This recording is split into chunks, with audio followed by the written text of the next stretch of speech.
సమాజానికి ఉత్తమమైనటువంటి పౌరుల్ని అందించాల్సినటువంటి పాఠశాలల్లో గురువుల్ని నియమించాల్సినటువంటి విద్యాశాఖ ఎంత తప్పుడు పనులు చేసిందో, ఎన్ని అక్రమాలు చేసిందో అసలు చూస్తే మనకి ఇంత దుర్మార్గాల, ఇంత పాపాల. 99 పైసలకి భూములు ఇచ్చి బాగానే వేసుకుంటున్నారు కదా. అలాగే అమరావతిలో కాంట్రాక్ట్లు ఇచ్చి చదరపు అడుగు 20,000 రూపాయలకి, ఒక్కొక్క ఆఫీసు కడతాకి అడుగుకి 20,000 రూపాయలకి కాంట్రాక్ట్లు ఇచ్చి బాగా వేసుకుంటున్నారు కదా. వీటిల్లో కూడా వేసుకోకపోతే ఏం కర్మరా అని చెప్పానంటే, సమాజాన్ని తీర్చిదిద్దేటువంటి స్కూళ్లలో, ప్రభుత్వ స్కూళ్లలో పనిచేసేటువంటి, చదువు చెప్పేటువంటి గురువుల నియామకంలో కూడా ఈ తప్పుడు పనులు చేయటం.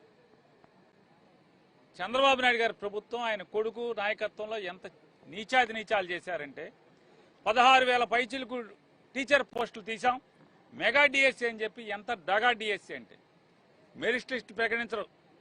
నిజంగా ఇది అద్భుతంగా చేస్తే, పారదర్శకంగా చేస్తే ఈ 3,30,000 మంది రాశారు. 16,000 పోస్టులకి 3,30,000 మంది పోటీ పరీక్ష రాస్తే ఏం చేయాలి?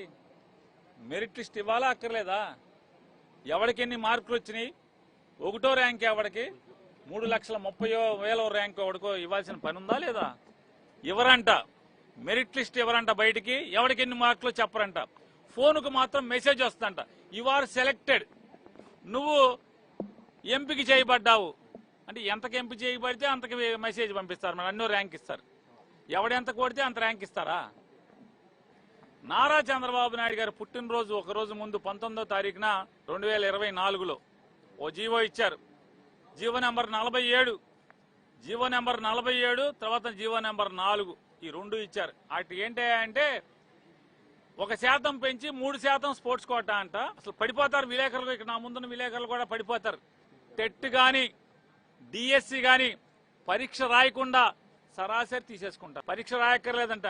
3,30,000 మందిలోంచి కాదు తీసేది, దొడ్డిదారుల నుంచి వెనకో తలుపు తీస్తారు. తలుపు తీసి దాంట్లోంచి దొంగ సర్టిఫికేటా, అది మంచి సర్టిఫికేటా, నిజమైన ఈ ఆటగాడా అనేది లేదు. 29 ఆటలుంటే ఆ 29 ఆటలని 67 ఆటలుగానే ఎంతో మార్చారు. 67 ఆటలుగా ఆ జీవో నెంబర్ 4. 67 ఆటలు ఏంటయ్యా అంటే, మనం చిన్నప్పుడు రింగ్ ఆడుకునేవాళ్ళం, టెన్నికాయ్, అది పర్ల సందుల్లో గొంతుల్లో బ్యాట్ ఉచ్చుకుని రబ్బర్ బాల్ తో క్రికెట్ ఆడతారు. రబ్బర్ బాల్ క్రికెట్ కూడా ఉద్యోగం తీసేడే స్పోర్ట్స్ కోట అని. చిన్నప్పుడు తాడు లాక్కునేవాళ్ళం, అటో 10 మంది ఇటో 10 చేంజ్ టగ్ ఆఫ్ వార్ అని. ఆ తాడు లాగటంలో కూడా టీచర్లు పోస్ట్ ఇచ్చేయచ్చంట. బొంగరాలు వేయటం, ఇక దాంట్లో లేనిదే అంటే బచ్చాలు, గోడంబెళ్ళ, గోళీలు, ఈ ఆటలు తప్పితే మిగతా అన్ని ఆటలు పెట్టారు. పేకాట లేదులేండి. దాంట్లో అది వేరు డబ్బులు, ఆ డబ్బులు ఎమ్మెల్యేలు ఊరుకోరుగా. పేకాట దీంట్లో పెడితే వాళ్ళది ఎమ్మెల్యేలు రైట్. చంద్రబాబు నాయుడు పేకాట దీంట్లో పెడితే కుదరదు. ఇంత అపహాస్యం చేస్తా టెట్ గాని, నీట్ గాని, డిఎస్సి గాని టెట్ గాని లేకుండా దొడ్డిదారిన 421 మందిని రకరకాల హై స్కూల్ పాఠాలు చెప్తాకంటున్నారు, ఎలిమెంటరీ పాఠాలు చెప్తాకంటున్నారు.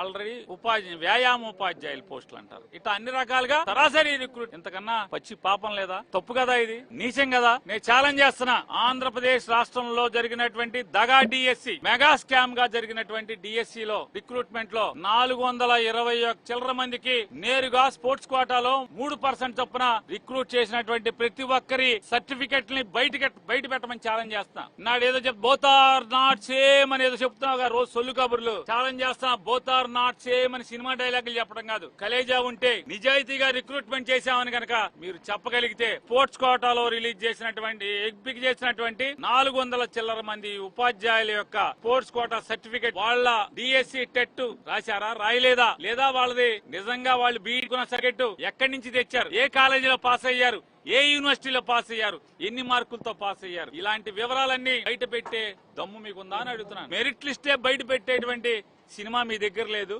సినిమా డైలాగులు చెప్పుకోవడం ఎందుకు? పెట్టేటువంటి సినిమా మీ దగ్గర లేదు. బోత్ ఆర్ నాట్ సేమ్ అంటారు. Cinema and Lokesh are not same. Balakrishna అల్లుడు నాట్ సేమ్. అతను సినిమాలు చేసి డబ్బులు తీసుకుంటారు, ఇక్కడేమో స్కాములు చేసి డబ్బులు. కానీ both are not same. CBI ఎంక్వైరీకి డిమాండ్ చేస్తున్నాం.